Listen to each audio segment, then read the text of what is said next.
So we are welcoming our final presenter of the day for the Advanced Clinical Train the Trainer, and that is Ronelle Olivier on day 10, using anchoring with dissonant state work. Give a big hand for Ronelle. Woohoo! Here, go for it.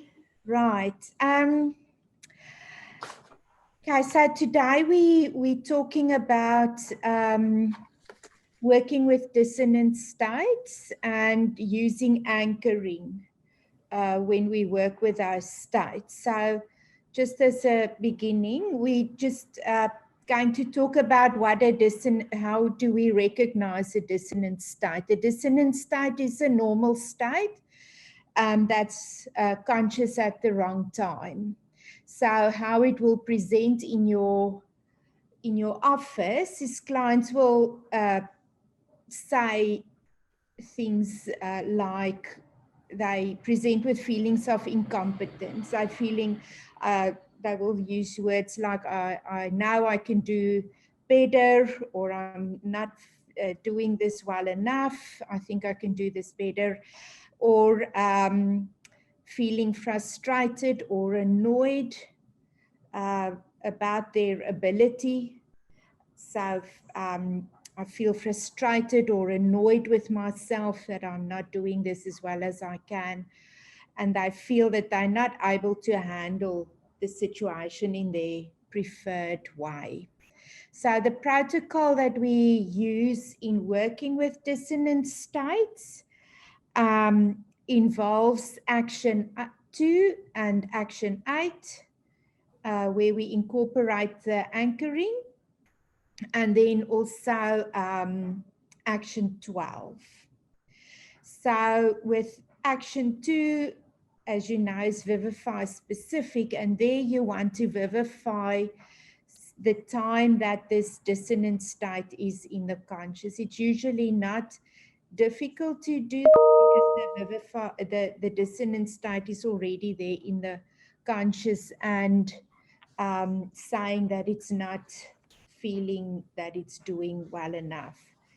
Get a name for that state, and then it's important to get permission from that state to get a different resource that's willing to handle the situation in the preferred way. And that's where we move over to action 8, which is find resource. So asking the client then how they want to feel on the inside and how they want to act on the outside in that situation. Ask the resource of a time that they've been able to do this in the past in any way, and get a name for the resource so that you refer specifically to that resource. It is important to get to determine the willingness of this from this resource, if the resource is willing to assist the client in future, and have the resource communicate that directly to the dissonant state. So check back in with that dissonant state and ask it if it's happy for the new resource to take over in future situations. The direct communication between the two states helps to foster goodwill and participation, but also, of course, the new neurological pathways that is established.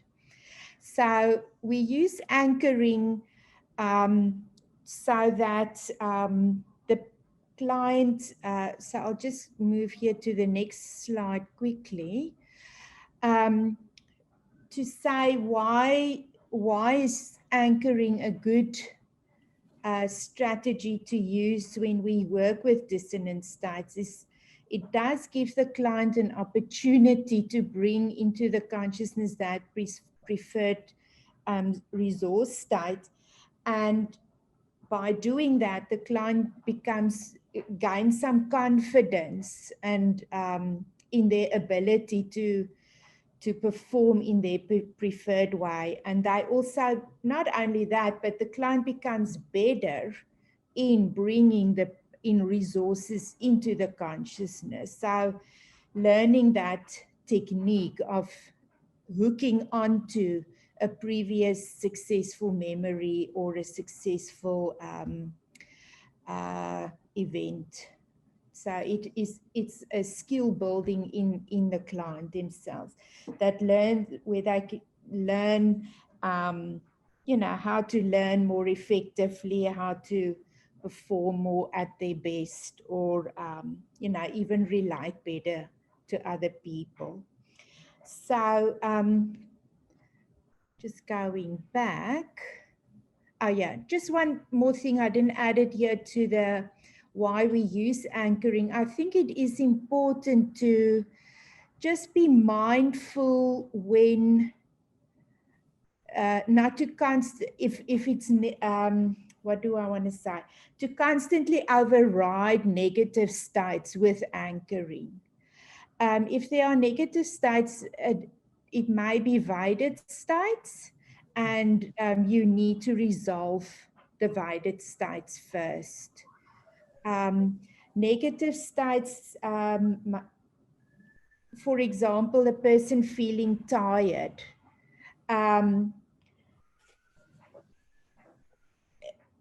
That's an indication that there's current work patterns that they're using that are exhausting them. So if you constantly override that with dissonant states, getting a resource and then anchoring that, with example, an energetic anchor. Mm-hmm. And, it may cause the client to burn out. So one just need to be mindful on what the client is presenting with. If there's a lot of emotion involved, you want to check that there's voided work to do first. Good point. So in anchoring, let me just get there. When ask the new resource what animal it associates with, and to describe the qualities of that animal, qualities that it appreciates and relates to. Ask the client what, or the resource type, to describe what it feels like being this animal, and then you suggest that anytime in the future that it is required for them to handle this situation, they can just imagine being this animal. It is important to go back to imagery check, which is action 12. So asking the client to return to that original image when that dissonant state was in the conscious, ask them to be in that original situation, but now the resource state is there being the animal, and describe how they're feeling and how they're managing this situation. So I thought just maybe to go through the steps, just to link it maybe with a client I saw. She was she's a aspiring tennis player. She's 16 years old. She's been playing competitive tennis since 12, and she's really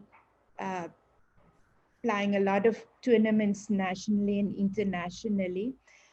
Came to see me, and she said, we did a lot of voided state work of feeling not good enough and so on. And then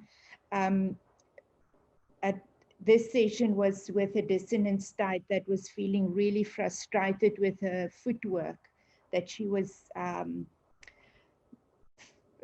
getting frustrated in her games in the tournament. So the Vivify specific was the action 2 we did. We vivified specific the dissonant state that was in the conscious on the tennis court, I feel frustrated. I don't want to feel like this. I feel incompetent. I become more emotional and I don't want to, it's not necessary. And then I almost trip over my feet. The focus is on the wrong part of the game. And so we got a name for that dissonant state. She called it frustrated. And we got permission from frustrated to find a resource that's able to play the games and use her feet in the appropriate ways. So she described how she wanted to feel on the inside and act on the outside while she's playing her tournament games. She said, I want to feel confident and more comfortable, play with energy, using my feet in the appropriate way, of course, and describe previous tournaments where she's been able to do that. So the name for this resource was called Competent, and it indicated that it was willing to assist her in future games. So we checked back with Frustrated, was very happy for Competent to take over and to play in the future tournaments. And then I asked Competent what animal it associated with. It named a cheetah. It was actually interesting how quickly, there was no thought about it. It was just, oh, that's a cheetah. And so she described the qualities and what she appreciated and related to. These are her words, she thought about how initially slow and confident movements, very observant of where it is, walking with confidence. I know where I am, I know where I need to go, breathing heavy but calm, and moving with focus and being deliberate in what it wanted to accomplish with that energy. And so we suggested to Competent that in future tournaments, just to imagine being this cheetah. So then we went back to imagery check. Going back to that original image of where she was playing that in that tournament, feeling this level of frustration, but now with Competent in there, being the cheetah. And she was able to say, she said her footwork is one of the attributes that she has on the court. She moves quite well, and she felt focused and calm, having the energy and feeling confident in her movements. So that's just a practical application of how you would work with dissonant states and then incorporate anchoring in your work with a client. Fantastic.